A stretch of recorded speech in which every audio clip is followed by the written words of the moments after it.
கடந்த 10 ஆண்டு கால பாஜக ஆட்சியில் கல்வி மற்றும் வேலைவாய்ப்புகளில் பல்வேறு சாதனைகள் படைக்கப்பட்டிருப்பதாக மத்திய அரசு பெருமிதம் தெரிவித்துள்ளது.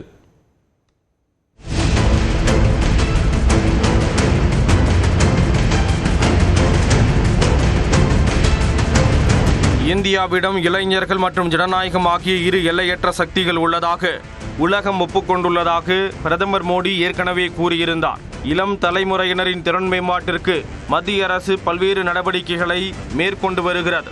நாட்டின் பல்வேறு மாநிலங்களில் தேசிய கல்விக் கொள்கை அறிமுகப்படுத்தப்பட்டு அங்கு கற்பித்தலின் முகமே முற்றிலும் மாறி கல்வியில் உலக சூப்பர் பவராக இந்தியா மாறி வருவதாக மத்திய அரசு பெருமிதம் தெரிவித்துள்ளது. PM ஸ்ரீ திட்டத்தின் வாயிலாக 14,500 பள்ளிகள் தேர்வு செய்யப்பட்டு மேம்படுத்தப்பட்டு வருகின்றன. மத்தியில் பிரதமர் மோடி பதவியேற்றது முதல் 8 புதிய இந்தியன் இன்ஸ்டிடியூட் ஆஃப் மேனேஜ்மெண்ட் என்னும் IIMகள் தொடங்கப்பட்டு தற்போது அவற்றின் எண்ணிக்கை 21ஆக உயர்ந்துள்ளது. அது மட்டுமன்றி நாடு முழுவதும் 2014 முதல் மத்திய அரசால் 7 உயர்கல்வி நிறுவனங்களான IITக்கள் தொடங்கப்பட்டுள்ளன. இதன் மூலம் IITக்களின் எண்ணிக்கை 23ஆக அதிகரித்துள்ளது. 2014 முதல் 15 எய்ம்ஸ் உயர் சிகிச்சை மருத்துவமனைகள் தொடங்கப்பட்டு தற்போது அவற்றின் மொத்த எண்ணிக்கை 23ஆக அதிகரித்துள்ளது.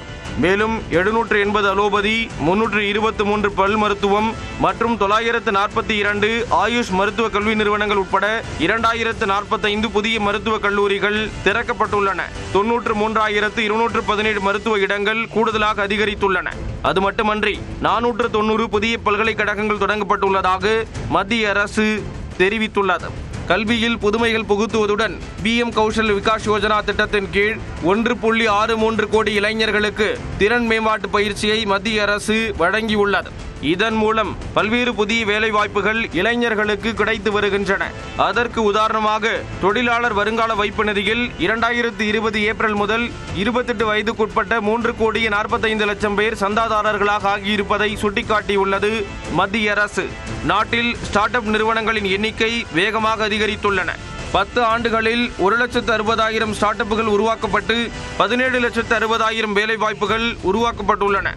மேலும் 2017 முதல் 2024 வரையிலான 7 ஆண்டுகளில் தொழில் வளர்ச்சி மேம்பாட்டுத் துறையான DPIIT அங்கீகரித்த ஸ்டார்ட் அப் வாயிலாக 4,80,000 பேருக்கு நேரடியாக வேலைவாய்ப்பு கிடைத்துள்ளது. கல்வி, வேலைவாய்ப்பு மட்டுமன்றி விளையாட்டுத் துறையிலும் மத்திய அரசு இளம் வயதினருக்கு உயர் பயிற்சிகளை வழங்கி வருகிறது. டாப் ஸ்கோர் குரூப் திட்டத்தின் மூலம் 94 தடகள வீரர்களுக்கும் டாப்ஸ் டெவலப்மெண்ட் குரூப் வாயிலாக 112 பேருக்கும் ஒலிம்பிக் போட்டிகளுக்கான பயிற்சிகளை மத்திய அரசு வழங்கி வருகிறது.